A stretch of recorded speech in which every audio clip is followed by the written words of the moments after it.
Со дефиле по улиците во централното градско подрачје денеска Сдруженијето на граѓани Јосип Броз Тито го одбележаа 29 ноември денот на Републиката, денот кога во босанскиот град Јајце во 1943 година беа удрани темелите на Југославија. Накитени се препознатливи символи на некогашната југословенска заедница, кочанските активисти на ваков начин традиционално го одбележуваат еден од најголемите празници за бивша Југославија.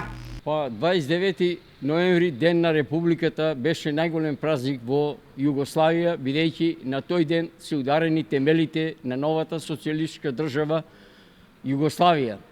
Во Јајце тогаш беше одржано второто заседание на АВНОј, кај што беа донесени најважните одлуки со кои што беше втемелена идната југословенска држава.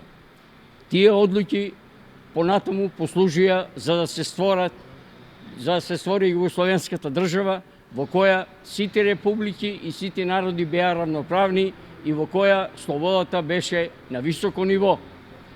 Тоа е поводот и причината за собирање на Сдруженијето на граѓани Јосип Броз Тито, која секоја година, па и ова, го прославува овој најголем ден во Социјалистичка Федеративна Република Југославија. Кочанското Сдружение на граѓани Јосип Броз Тито е единствено активно здружение во нашата држава, а неговите членови ги прославуваат сите значајни датуми кои што се поврзани со историјата на поранешна Југославија.